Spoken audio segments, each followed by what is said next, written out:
قبل و مقبول فرمائے۔ میں نے مادر گرامی ام الذاکرین، چونکہ ذاکرین کی ماں تھی، ذاکر کی زوجہ تھی، ان کے سال ثواب کے لیے جس آیہ مجیدہ کو سرنامہ کلام قرار دیا، اس آیہ مجیدہ میں پروردگار عالم نے ارشاد فرمایا کہ یمنون علیک ان اسلموا قل لا تمنوا علی اسلامکم، اے رسول ان اسلام والوں سے کہہ دے کہ تمہارا اسلام لانا مجھ مصطفیٰ پر احسان نہیں۔ میں شکر گزار ہوں اپنے بھائی حضرت علامہ علی احسن کاظمی صاحب کا، پروردگار ان کو سلامت رکھے، یہ یہاں تشریف لائے، کلن نفی فرمائی۔ اور آج گفتگو ذرا روایتی جملوں سے ہٹ کر ہوگی اور انشاءاللہ زیادہ زحمت سماعت نہیں۔ ارشاد فرمایا کہ رسول ان سے کہہ دیجئے کہ تمہارا اسلام لانا مجھ مصطفیٰ پر احسان نہیں۔ تو سوال تو بنتا ہے کہ جب اسلام لانا مصطفیٰ پر احسان نہ ہوا تو اسلام کے تحت انجام دی جانے والی عبادت مصطفیٰ پر احسان کیسے ہو گئی؟ بس تھوڑا سا بیدار رہیں، بہت زیادہ داد و تحسین بھی نہیں، بس توجہات میری جانب مبذول رہیں گی تو میں شکر گزار رہوں گا۔ کلن اسلام کی نفی فرمائی کہ جو بھی اے مصطفیٰ تم پر اسلام لانے کا احسان جتائے تو اس سے کہہ دو کہ تیرا اسلام لانا مجھ پر احسان نہیں، بلکہ احسان تو پروردگار کا ہے تم پر کہ اس نے تمہارے قلوب کو ایمان کی طرف پھیر دیا۔ صلوات پڑھتے ہیں عظمت محمد والے محمد۔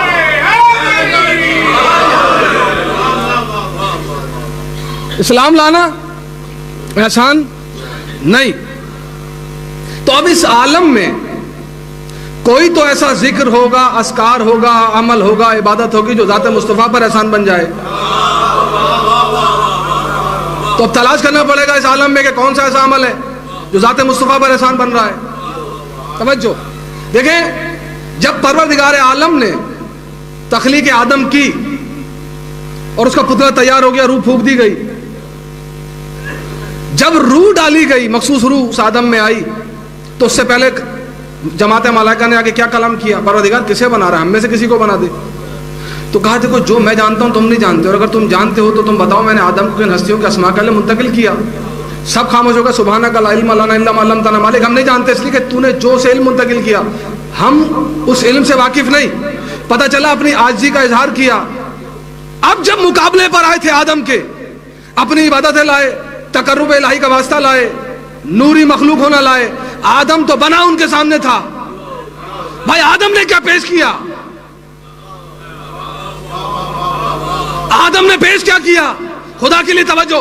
تو پتہ چلا ملائکہ جب آدم کے مقابلے پر آئے تو عبادتیں لائے، تقرب الہی کا واسطہ لائے، نوری مخلوق ہونا لائے، آدم لایا ذکر اہل بیت کو۔ تو جب کل جماعت ملائکہ کی پوری عبادت ہے ذکر کے مقابلے میں نہ آ سکی، تو جب 14 ذکر میں آ جائیں،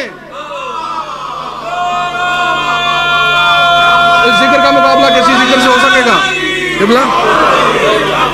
بھائی وہاں صرف ذکر کو جاری کیا تھا، لیکن اس عبادت میں 14 آ گئے، اور جس عبادت میں 14 آ جائیں اس عبادت کا مقابلہ کسی اور عبادت سے؟ توجہات رہے۔ تو اب تلاش کریں گے کون سا ایسا ذکر ہے کہ جو رسول پر احسان ہو۔ میرے ساتھ ساتھ رہیے گا۔ رسول ان سے کہہ دے کہ تمہارا اسلام لانا مجھ مصطفیٰ پہ احسان نہیں۔ اب مسئلہ یہ ہے کہ ہم نے تو کرنا ہے اصال ثواب، اور اصال ثواب کے لیے جب اللہ نے کل اسلام کی نفی کر دی تو مالک اب اصال کریں کیا؟ قبلہ علامہ صاحب، میرے بزرگ، میرے برادر بزرگ علامہ اطہر حسین مشہدی صاحب بھی یہاں تشریف فرمائے، پروردگار ان کو بھی سلامت رکھے۔ بھائی جب کل اسلام کی نفی ہو گئی شاہد بھائی کہ نہ تمہارا قرآن پڑھنا احسان، نہ تمہارا روزہ رکھنا احسان، نہ تمہارا حج پہ جانا احسان، نہ تمہاری نمازیں پڑھنا احسان، نہ تمہارا زکوٰۃ دینا احسان، نہ 1,24,000 انبیاء میں سبق پہ ایمان رکھنا احسان۔ تو جب کل اسلام کی نفی ہو گئی تو اب اسال اس مقام پہ بیٹھ کے کریں کیا؟ ایسی کیا چیز ہے کہ جو ہم منتقل کریں اپنے مرحومین کو یا مرحومہ کو؟ بھئی سوال تو بنتا ہے نا کہ کیا ایسا منتقل کریں؟ کرنا بھی سال ثواب ہے۔ اب قرآن پڑھنا خالی کا احسان نہیں، نماز پڑھتے رہیں کبھی احسان نہیں، روزے رکھتے رہیں کا احسان نہیں، اچھا بھائی حج کروا دو کا احسان نہیں۔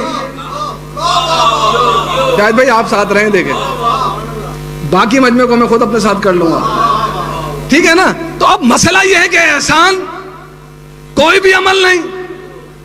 تو بھائی خدا کے لیے توجہ مبذول لائیں. دیکھو اس عبادت میں اور ان عبادتوں میں فرق کیا رکھا. ان عبادتوں کا تعلق آپ کا ہے اور اللہ کا. نمازیں آپ پڑھتے ہیں, روزے آپ رکھتے ہیں, حج آپ کرتے ہیں, زکوٰۃ آپ دیتے ہیں. ان عبادتوں کا تعلق ہے آپ کا اور اللہ کا. اب کمال یہ ہے کہ اس اللہ نے ان عبادتوں کی قبولیت کا معیار ہی نہیں رکھا. آپ سارا دن مسجد میں بیٹھے رہیں, اس کی مرضی قبول کرے کرے نہ کرے نہ کرے.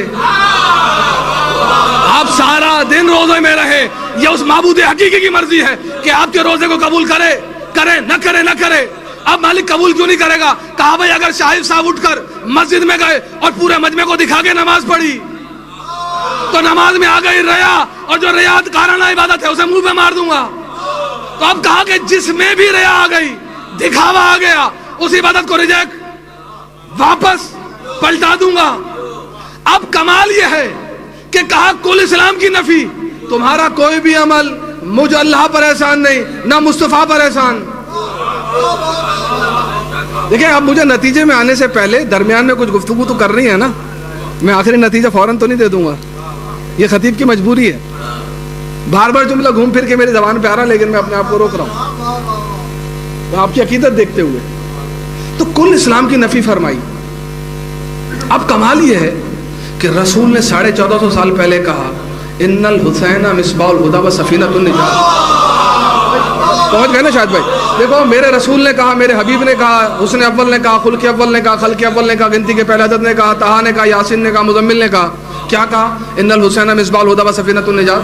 تو بھائی کسی نے غور کیا, تدبر کیا, تفکر کیا, تعقل کیا کہ رسول جو 1450 سال پہلے کہے گا کہ میرا حسین ہدایت کا چراغ مصباح الہدی, یہ سفینۃ النجات کشتی نجات کو کہاں ڈھونڈے؟ پھر کہا دوسری حدیث میں مثل اہل بیتی کمثل سفینۃ. پھر کہا اہل بیت کی مثال سفینہ نوح جیسی. اب مجھے نہیں پتا قرآن نے کہا سفینہ نوح بنی, بنانے والا نوح نبی معصوم ہے, نبی ہے, پیغمبر ہے, صاحب اعظم ہے, اولو العزم ہے. بھائی جب بنائی کئی سو سال کی محنت کے بعد بنی, جب بن گئی پورا واقعہ چھوڑ دیا, اعلان کیا کہ جو بھی ہدایت یافتہ ہیں کشتی نوح پر آ جائیں. تو جتنے بھی صاحبان ایمان تھے 9 10 12 15 سب کے سب کشتی پہ سوار ہو گئے. چرند پرند حیوانات حشرات الارض جو جس حالت میں تھا. لکھنے والوں نے لکھا کہ اگر شیر شکار پر تھا, آگے آگے بکری یا ہرن, پیچھے شیر, جیسی نوح کی آواز کو سنا دونوں نے اپنے کام کو چھوڑا, بے خوف ہو کے کشتی نجات پہ دوڑے. تو بھائی نوح نبی نے بتا دیا کہ دیکھو آواز لگانا میری سنت ہے, یہی کام ہم مجلس سے پہلے کر کے دنیا والوں کو پیغام دیتے ہیں. ٹھہرے نہیں پہنچا سکا, علامہ صاحب نہیں پہنچا سکا, میری غلطی ہے. بھائی کشتی نجات بنی, بنانے والا نوح نبی کئی سو سال کی محنت کے بعد بنی. جب بن گئی تو نجات کے لیے ضروری تھا کشتی نوح میں آ جاؤ. اگر نہ آئے تو چاہے اہل بیت ہی کیوں نہ ہو, غرق ہو گئے, برباد ہو گئے. تو بھائی نہ بیوی آئی نہ زوجہ آئی. اب مسئلہ یہ ہے کہ رسول 1450 سال پہلے کہہ گئے کہ حسین کشتی نوح, میرے اہل بیت کی مثال کشتی نوح جیسی, حسین کشتی نجات. میں نے مدینہ میں ڈھونڈا, کشتی نجات نہیں ملی. پورا مدینہ چھان مارا, کشتی نجات نہیں ملی. مدینے سے مکے کا سفر کیا, درمیان میں طائف آیا, کشتی نجات نہیں ملی. جب مکے میں پہنچا, خانہ کعبہ کے گرد طواف کیا, کشتی نجات نہیں ملی. وہاں سے مکہ میں مینا پہ آئے, کشتی نجات نہیں ملی. بھائی صفا و مروہ کے درمیان دوڑتا رہا, شاید مل جائے. ایک ماں نے اپنے بیٹے کو لٹایا تھا, لیکن شاید بھائی کشتی نجات نہیں ملی. بھائی مختلف جگہوں پہ گھومتا رہا جہاں جہاں میرے حبیب کے قدم مبارک گئے تھے, لیکن کشتی نجات نہیں ملی. اب کمال یہ کیا کہ سائنٹیفک دنیا ہے, ایک سیارہ لیا. سبحان الذی اسری بعبدہ لیلا من المسجد الحرام الی المسجد الاقصی. بھائی براق تو آ نہیں سکتا تھا, تو ہم اس سیارے میں بیٹھے سفر کرنا شروع کیا. اب مسجد اقصی تک گئے, کشتی نجات نہیں ملی. پہلے آسمان کا سفر کشتی نجات نہیں ملی, دوسرے آسمان کا سفر کشتی نجات نہیں ملی, تیسرے آسمان کا سفر کشتی نجات نہیں ملی. ساتوں آسمان خاک چھان مارے, کشتی نجات نہیں ملی. بھائی کعبہ کوسین سے او ادنا کی منزل آ گئی, کشتی نجات نہیں ملی.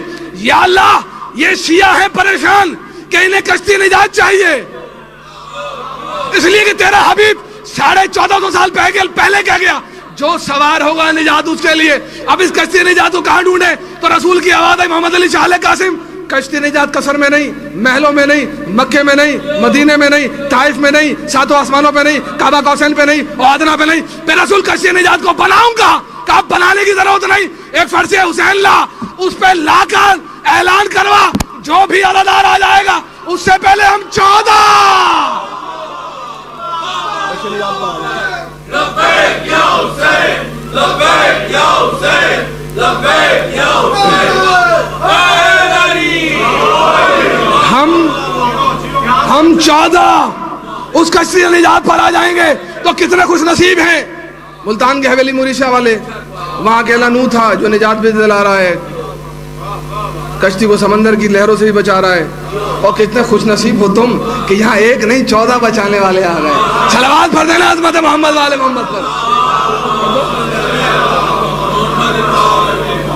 عجیب و غریب کمال ہے بھائی علامہ صاحب، وہاں اکیلا نوح، یہاں 14۔ اب کمال اس کشتی کا اور اس کشتی میں یہ ہے کہ دنیا